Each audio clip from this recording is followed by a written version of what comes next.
tal? Muy buen día. Bienvenidos nuevamente a nuestro canal Casa de Estudio. En el podcast del día de hoy vamos a hablar acerca de la conducta permitida, de la conducta exigida y de la conducta prohibida. Estos temas se encuentran dentro del estudio de los hechos, de los actos y de los sujetos de derecho. Todos ellos son conceptos jurídicos fundamentales. En episodios pasados ya estudiamos todas las normas jurídicas, así como los elementos que integran al derecho. A partir de ahora vamos a identificar quiénes son las personas a las que se destinan esas reglas de conducta, a quienes se les denomina sujetos de derechos y de obligaciones. Comenzaremos con el derecho subjetivo. El derecho subjetivo, derivado de la norma jurídica, permite a las personas realizar una conducta determinada, pero también le permite no realizarla.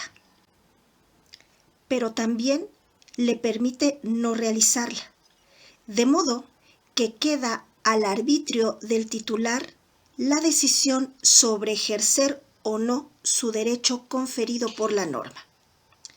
Por ejemplo, en un contrato de compraventa se tiene que existe una persona que ofrece en venta un bien inmueble o un bien mueble a cambio de un precio cierto. En este caso, nos encontramos con un contrato bilateral, porque acarrea derechos y deberes recíprocos para cada una de las partes. El vendedor tiene el deber de entregar el bien al comprador, así como el derecho de exigir o no el precio al comprador. Visto desde la óptica del comprador, éste tiene el deber de pagar el precio si se lo exige el vendedor, pero también tiene el derecho de exigir o no la entrega del bien enajenado. Siempre que se tiene un derecho subjetivo, puede ejercerse o no. En cambio, teniendo solo el deber, únicamente es posible realizar la conducta exigida por la norma, pues el comprador no estaría respaldado por la norma si decide abstenerse de pagar el precio, pero tampoco lo estaría el vendedor si decide no entregar el bien vendido. Tras lo anterior, es de señalarse que el derecho subjetivo confiere una ventaja a su titular que puede ejercer o no, obrando de forma válida cualquiera que sea su decisión, pues se encuentra respaldado en el derecho. Al derecho subjetivo se le homologa con el interés jurídico que se protege mediante el juicio de amparo. En la Ley de Amparo vigente, artículo 5, fracción primera, se contempla el denominado interés legítimo, entendido como un interés jurídicamente protegido que confiere un efecto positivo, beneficio o ventaja de modo directo o indirecto, presente o futuro, pero cierto, producto de la anulación del acto reclamado o bien de la emisión del acto o la norma cuya omisión se reclama a la autoridad. Como se puede ver, se trata de una categoría más laxa que el interés jurídico, pero sin llegar a ser el mero interés simple, es decir, por la mera legalidad que no acarrea ventaja alguna a quien exige. Más adelante vamos a estudiar la legitimación en la causa, en la teoría del proceso y en los principios del juicio de amparo, específicamente el interés jurídico y legítimo. Por ahora nos basta saber que el derecho subjetivo, al estar concedido o respaldado por una norma de derecho positivo, es exigible, coercitiva y coactivamente por medios jurisdiccionales, al ser oponible frente a las personas quienes tendrán el deber de respetar ese derecho. Hablaremos a continuación de la facultad. La facultad jurídica tiene un gran parecido con el derecho subjetivo en cuanto que permite las dos posibilidades de la conducta, es decir, hacer u omitir, solo que se distingue del derecho subjetivo en cuanto a que ésta se ejerce no solamente para hacer u omitir una conducta, sino para modificar situaciones jurídicas en forma válida. Por ejemplo, la facultad que tiene el presidente de la República para conceder o no el indulto a algún reo y modificar su situación en forma válida, aunque también puede no ejercerla.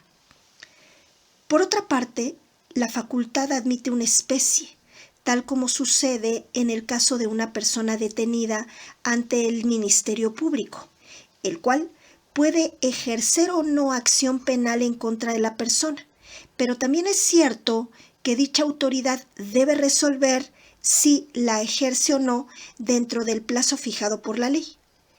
Este ejercicio de la facultad de modo obligatorio aplica también cuando un juez está facultado para dictar sentencia y modificar la situación jurídica de las partes.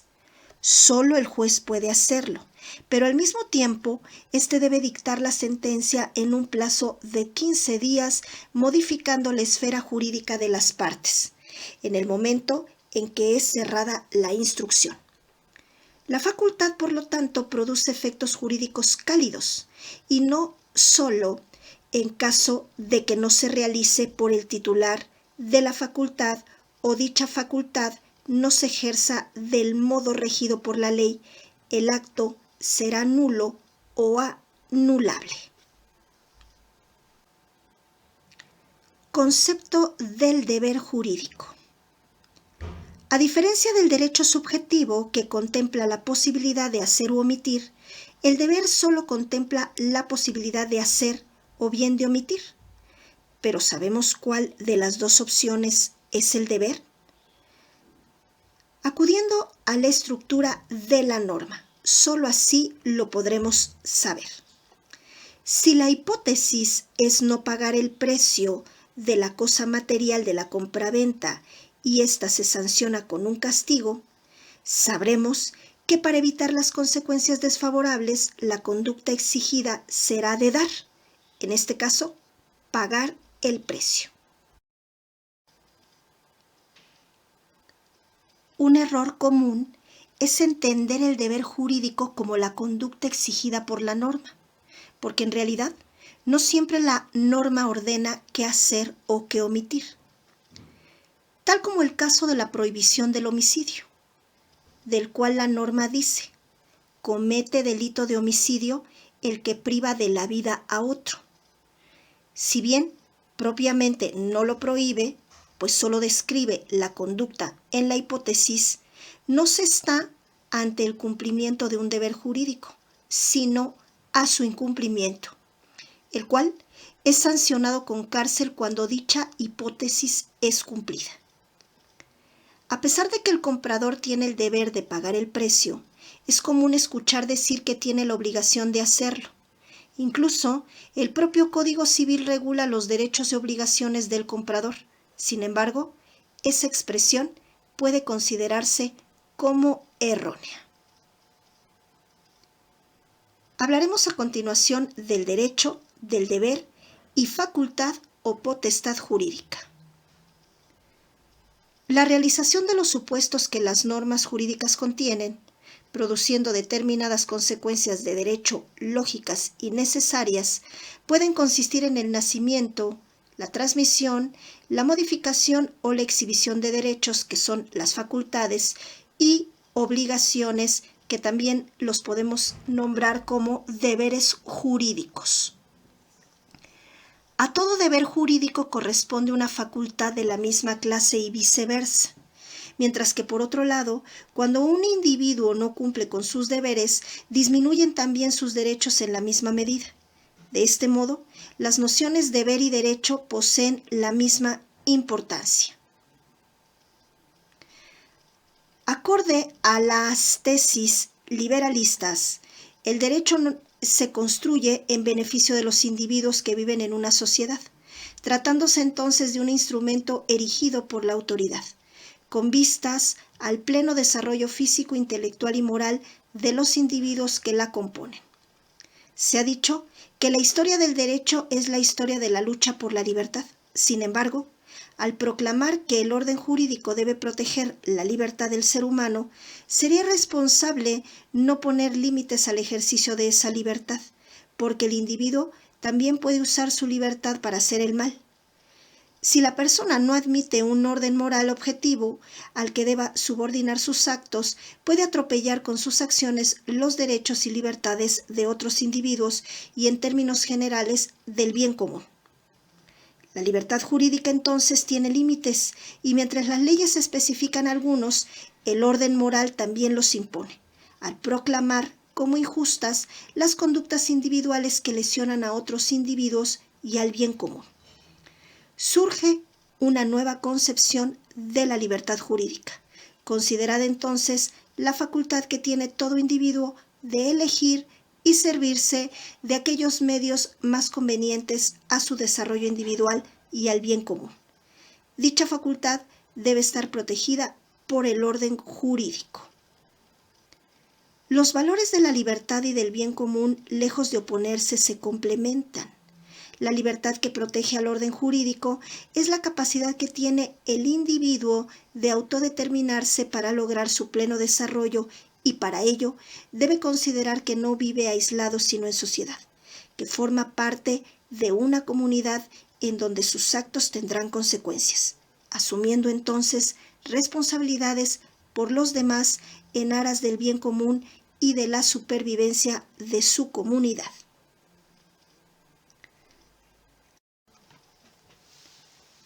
Hecho ilícito. El hecho ilícito no es otra cosa que la conducta prohibida, la que se desea erradicar o evitar dentro de una sociedad. Es la conducta que el legislador considera nociva para el entramado social o incluso perjudicial para sus propios intereses, pues es de recordarse que la norma es producto de voluntades con determinado fin subjetivo y que el derecho solo es una herramienta para reducir las opciones del comportamiento humano, de modo que por sí mismo no es ni bueno ni malo.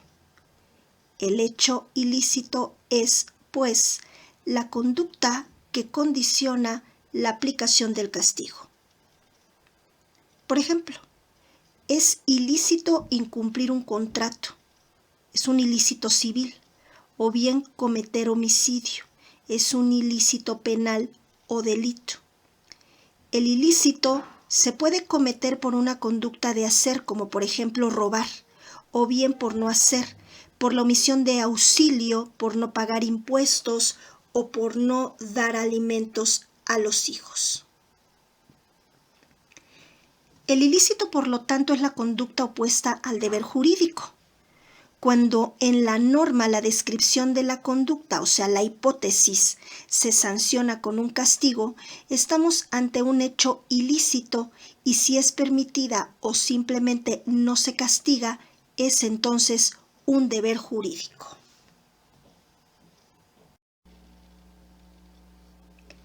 Persona jurídica y capacidad.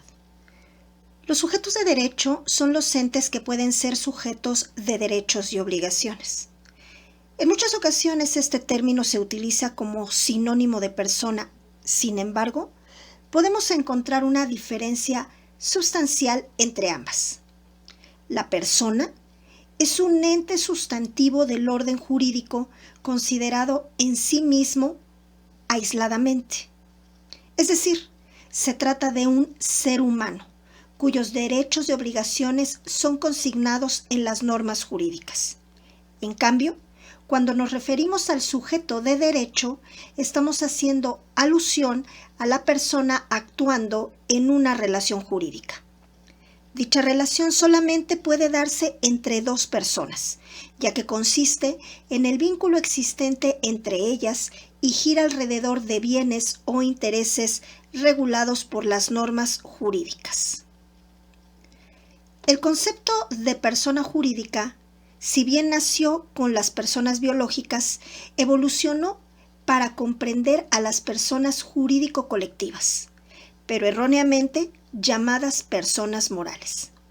Aún así, su evolución se remonta al teatro griego, donde los actores empleaban un reverberador de voz, cuya finalidad era dar mayor volumen a la voz. Más adelante, esa máscara fue cubriendo más el rostro del mismo actor y servía para caracterizarlo, comenzando su fusión entre el actor y el personaje, razón por la cual persona designada al actor mismo, de allí que persona era quien actuaba en la escena, idea que pasa posteriormente al campo jurídico, donde persona jurídica es quien actúa en la escena jurídica. En este sentido, una persona física celebra contratos, paga impuestos, tiene familia y dentro de ella cumple deberes y tiene derechos. Es decir, actúa dentro del derecho como titular de derechos y obligaciones. En el caso de las personas morales, a pesar de carecer de existencia fáctica, no se desconoce que el Estado, por ejemplo, entre otras funciones, nos cobra impuestos o imparte justicia por medio de sus jueces, actuando en el mundo jurídico y produciendo consecuencias de derecho. Si bien la persona moral actúa por medio de personas biológicas investidas de autoridad, estas no son más que sus representantes. De este modo se puede decir que las personas morales son una ficción, una figura que permite atribuirle a una institución el trato de una diversa y a la cual no le corresponde su naturaleza, pero que por fines de utilidad se equipara y se le da el mismo trato. Las personas, por lo tanto, tienen capacidad para actuar y por ende, esa capacidad se divide en capacidad de goce y de ejercicio, como lo vamos a ver a continuación, que vamos a abordar los atributos de las personas. Vamos a definir entonces el concepto de persona física. Es el término jurídico que se utiliza para referirse al individuo, o sea, al ser humano, susceptible de tener derechos y contraer obligaciones. La persona física tiene las siguientes características.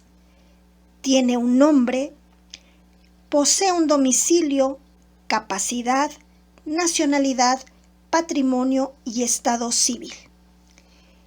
Las personas morales también se les puede llamar personas jurídicas o colectivas.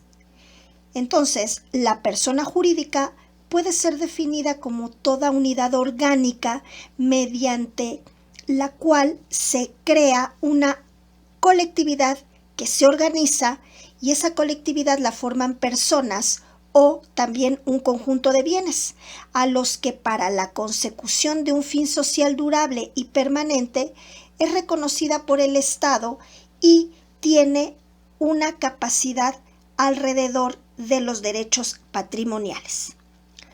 Consta de nombre, que es su denominación jurídica, tiene también un domicilio, tiene capacidad de goce limitada, nacionalidad y patrimonio. Las personas morales pueden subclasificarse en personas jurídicas en el ámbito privado. Estas son las que se desarrollan en diferentes materias, como por ejemplo la civil, la mercantil o la laboral. A través también puede ser de una asociación civil o de una sociedad anónima de capital variable o un sindicato. Y como personas jurídicas en el ámbito público, que puede ser el Estado mexicano, integrado por sus diferentes órganos que también son personas morales públicas, así como los países conformados como estados. Suele decirse que las personas morales son una ficción creada por el derecho porque, aunque son sujetos de derechos y obligaciones, no son corpóreamente tangibles, pero son creadas y citadas por las distintas leyes, desde la Constitución hasta los bandos municipales. A continuación, haremos una pues una caminata alrededor de los atributos de la personalidad y comenzaremos este camino hablando del nombre. El nombre es la manera con la cual se identifica una persona de las otras. Consiste en el atributo de la personalidad que va a designar a una persona en su carácter individual. El nombre de las personas físicas es distinto al nombre de las personas morales y se estructura de diferente manera, mientras el nombre de las personas físicas se compone de un nombre propio o patronímico compuesto por sus apellidos paterno y materno, que además de cumplir con una función de identidad, es indicativo de la familia a la que pertenece. El de las personas morales, el cual es requisito para conformarla, no puede ser igual al de otra persona moral. Por ejemplo, el artículo 371 de la Ley Federal del Trabajo ordena que los sindicatos, para su registro ante la autoridad laboral competente, requieren presentar un estatuto sindical que debe señalar un nombre que los distinga de los demás. Cuando hablamos del domicilio, encontramos que este está regulado en los artículos 29 al 34 del Código Civil Federal. El domicilio de una persona física es el lugar en el que habitualmente reside, habita o tiene el principal asiento de sus negocios, aplicando esto último también a las personas morales. Cuando se proporciona dicho domicilio, deben darse también los datos suficientes para la localización de la persona, ya que este atributo es, como ya lo dijimos, de las personas y produce ciertos efectos, como cuáles. Bueno, se tiene que determinar el lugar preciso para recibir notificaciones o emplazamientos. Esto, como ya lo mencionamos, lo asevera el maestro Galindo. Esto quiere decir que cuando una persona deba recibir alguna comunicación de carácter oficial, provenga de alguna autoridad administrativa o de algún órgano jurisdiccional, esta debe ser efectuada en el domicilio en el que efectivamente se encuentre, habite o tenga sus negocios dicha persona. Un emplazamiento, por ejemplo, para que conozcamos a qué se hace referencia con este término, es una notificación mediante la cual los órganos jurisdiccionales le comunican a las personas que se encuentran demandadas, es decir, que exista una demanda interpuesta en su contra, señalando el plazo que tiene para contestarla y comparecer ante dicha juzgadora a defender sus derechos. Los emplazamientos que no se realizan o que se realizan de manera defectuosa, si no se observar todos los preceptos legales aplicables al respecto, son nulos, ya que si no se llevó a cabo conforme a derecho, quiere decir que se le quita al demandado su oportunidad de defenderse correctamente, lo cual vulnera el derecho humano al debido proceso, que éste está consagrado en los artículos 14 y 17, como ya lo dijimos, de nuestra Carta Magna. Las notificaciones, por otro lado, consisten en comunicados importantes que realizan las autoridades jurisdiccionales o administrativas a una persona a la que se le afectan sus derechos. Por ejemplo, la notificación de una liquidación de la autoridad fiscal, que tiene por efecto darle a conocer al contribuyente el monto de impuestos y accesorios, multas y recargos que debe hacer al fisco. Esto es muy importante, ya que de no atender dicha notificación, la autoridad fiscal tendría el derecho de iniciar el procedimiento administrativo de ejecución en contra del contribuyente, mediante el cual puede embargar sus bienes. ¿Qué se debe de señalar también en el domicilio? El lugar donde deben cumplirse ciertas obligaciones. El domicilio de una persona no solamente sirve para hacerle comunicados oficiales, sino para cumplir también con sus obligaciones, lo que normalmente tiene verificativo en el domicilio de las personas morales o en el domicilio en el que una persona física tiene el asiento de sus negocios.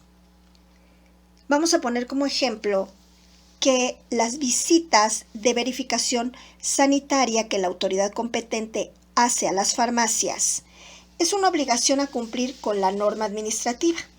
Por otra parte, las autoridades fiscales realizan auditorías de esta naturaleza en los domicilios de las empresas para verificar que se encuentren cumpliendo con sus obligaciones. Cabe señalar que las personas morales tienen su domicilio en el lugar donde se encuentre su administración o el principal asiento de sus negocios, y este aparece asentado en su acta constitutiva. Existen también otros tipos de domicilio. ¿Cuáles? Bueno, el domicilio real es en el que efectivamente habita una persona, es en donde tiene su residencia. Tenemos también el domicilio conyugal, que es el lugar en el que establecen su hogar los cónyuges, el marido y la mujer, al contraer su matrimonio, o el matrimonio mejor dicho, por la vía civil. Tenemos también el domicilio legal, es el que se proporciona a efecto de ejercer derechos o cumplir obligaciones. Y por último tenemos el domicilio convencional. Es el designado por acuerdo de las partes para determinados fines y que estos sean muy específicos. Hablaremos a continuación de la capacidad. La capacidad en el lenguaje ordinario significa poder hacer algo. Por ejemplo, Juan tiene la capacidad de levantar pesas de 20 kilos. Sin embargo, en el ámbito jurídico, esta expresión tiene un sentido distinto, pues constituye una de las características jurídicas de las personas. Esta capacidad consiste en contar con ciertos atributos para realizar diversos actos jurídicos. Se divide en capacidad de goce y de ejercicio.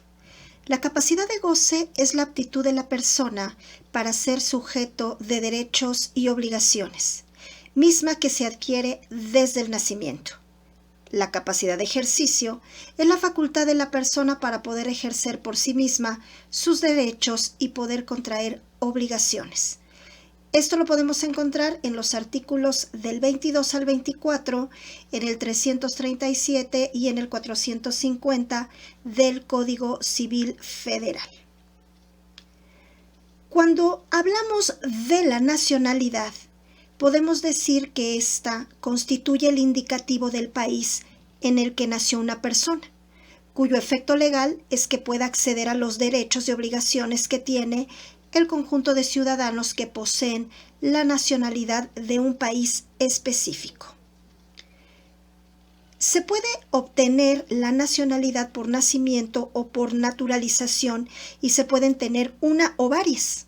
En México, los individuos que nacen dentro de su territorio nacional o bien en aeronave o buque con bandera mexicana tienen derecho a adquirir tal nacionalidad, pero también pueden hacerlo por naturalización quienes contraigan matrimonio con un mexicano por nacimiento, los hijos de mexicanos por nacimiento, padre o madre, los padres de mexicanos por nacimiento y los extranjeros que fijen su residencia en territorio nacional cuando menos por 5 años.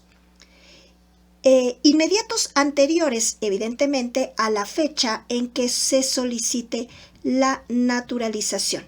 Esto lo podemos encontrar en los artículos del 34 al 37 de la Constitución Política de los Estados Unidos Mexicanos.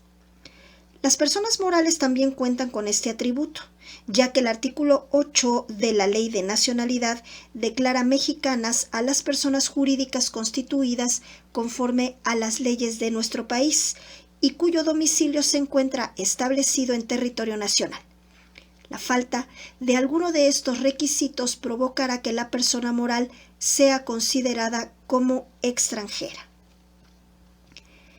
Al hablar del patrimonio, este se refiere al conjunto de bienes que pertenecen a una persona susceptible de estimación económica. El término proviene del latín patri, que significa padre, y monuium, que significa recibido, es decir, lo recibido por línea paterna.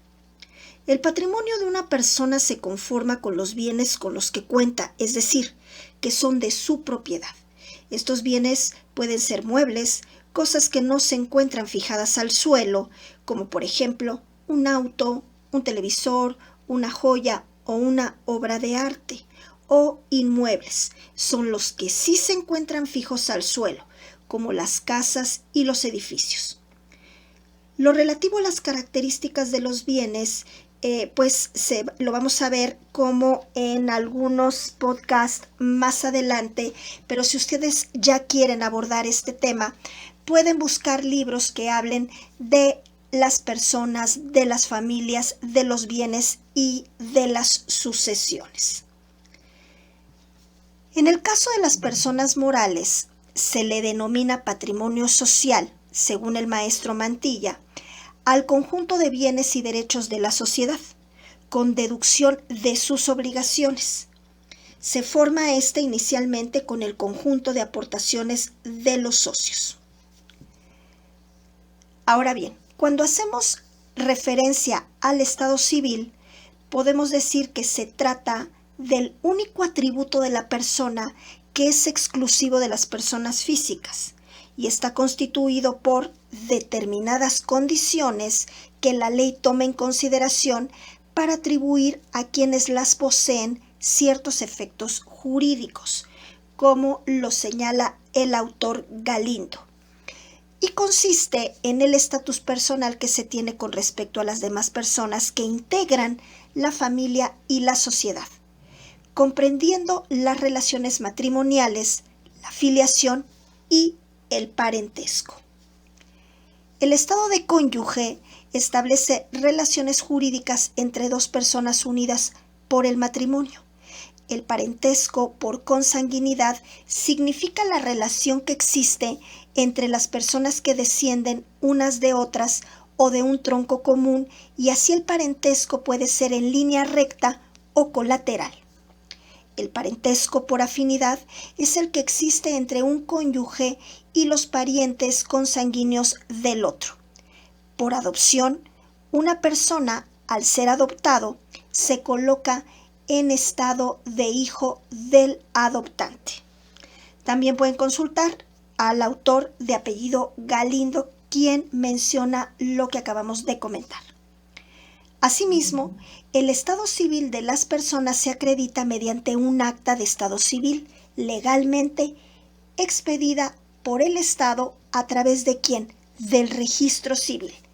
¿Qué es el registro civil? Pues es una institución de orden público que funciona bajo un sistema de publicidad. Tiene por objeto hacer constar por medio de la intervención de funcionarios debidamente autorizados para ello y que tienen fe pública todos los actos relacionados con el estado civil de las personas.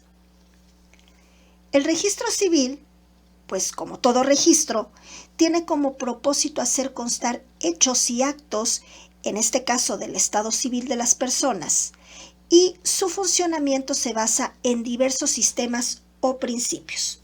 Primero tenemos el principio de legalidad, es decir, a través de él se comprueba la realidad y legalidad de los hechos y actos cuya inscripción se pretende, según resulte de los documentos que los acrediten y certifiquen.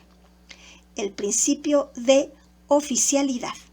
Las inscripciones deben practicarse de oficio y en forma oportuna, cuando el registro tenga en su poder los títulos o documentos necesarios.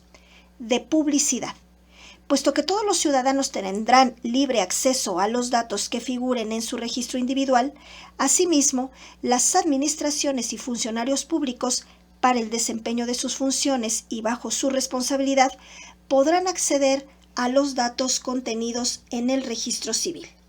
Y también, una persona distinta al solicitante podrá obtener información registral, siempre que conste la identidad del solicitante y exista un interés legítimo, salvo datos especialmente protegidos, que estarán sometidos al sistema de acceso restringido de cada registro. Y por último, hablaremos del principio de exactitud. El registro debe garantizar la concordancia entre los datos inscritos y la realidad extrarregistral. en donde se presume que los hechos inscritos existen y los actos son válidos y exactos mientras el asiento correspondiente no sea rectificado o cancelado en la forma prevista por la ley. En caso de que se impugnen judicialmente los actos y hechos inscritos en el registro civil, deberá instarse la rectificación del asiento correspondiente.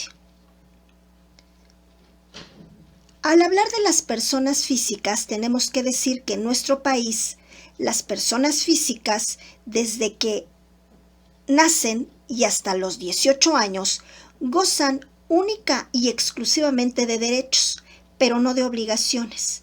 Estas se adquieren al cumplir la mayoría de edad.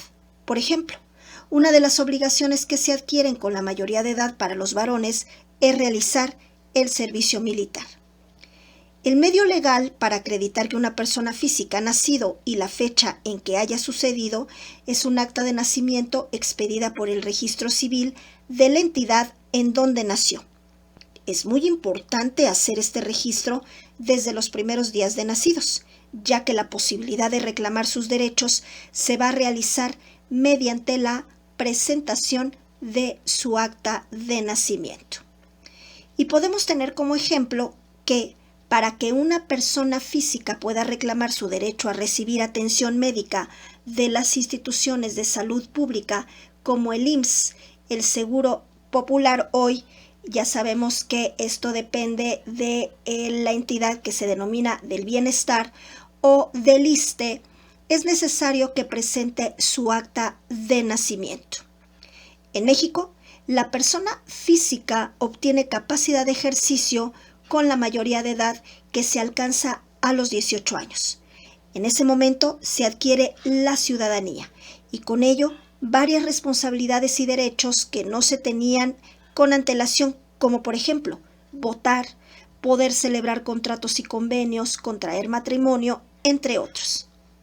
Cabe señalar que existen excepciones y, aun siendo menor de 18 años, se pueden contraer obligaciones como en el caso de la emancipación, la paternidad, la relación laboral, etc.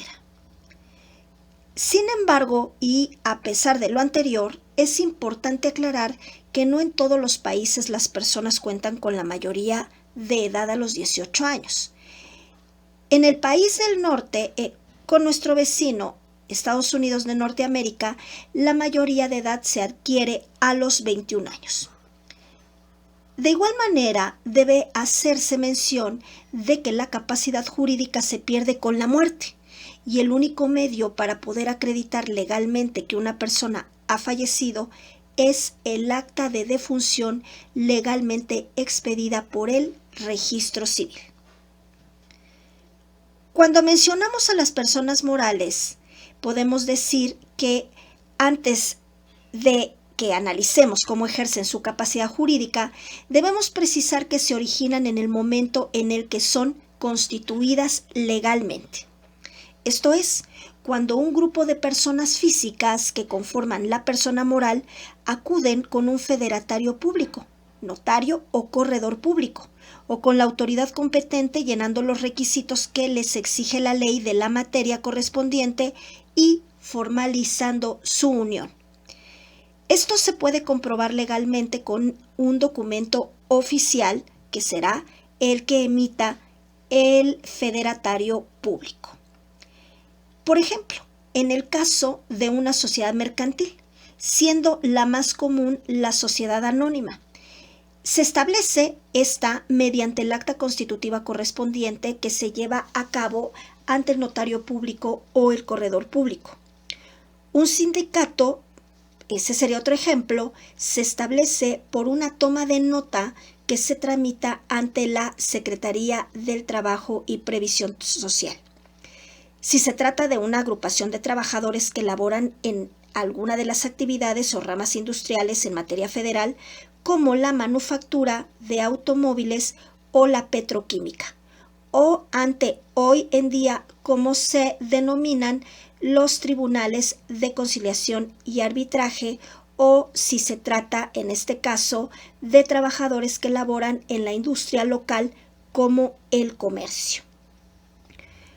Una vez constituida la persona moral, se nombra a sus representantes legales para realizar actos jurídicos en su nombre. Es decir, para ejercer su capacidad jurídica es necesario nombrar a personas físicas que tengan la posibilidad material de celebrar estos actos representando los intereses de las personas o la persona moral. En este rubro surge otra problemática. ¿Cómo van a acreditar las personas físicas designadas que son representantes de las personas morales? Bueno, es importante aclarar que así como cada legislación va estipulando los requisitos para constituir una persona moral, también va a contemplar la manera en que se puede nombrar a sus representantes legales. Esto se realiza mediante el otorgamiento de poderes, por lo que las personas que se designan para tales efectos deberán mostrar dicho poder ante las autoridades correspondientes para acreditar su personalidad jurídica. Como ya hemos explicado, la persona física mayor de edad tiene personalidad jurídica para realizar actos jurídicos a nombre propio u optar por realizarlos a través de un representante legal. Sin embargo, para el caso de las personas morales debe contarse con la autorización legal suficiente para representar a una persona físico-moral y así realizar actos jurídicos a su nombre.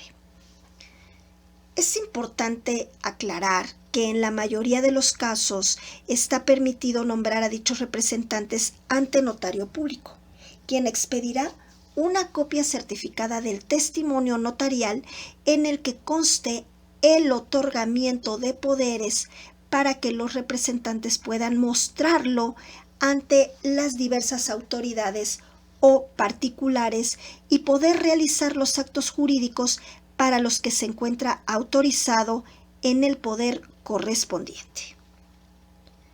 En resumen, la personalidad es la manifestación, la proyección en las normas jurídicas de la persona, ya sea como ser individual o colectivo.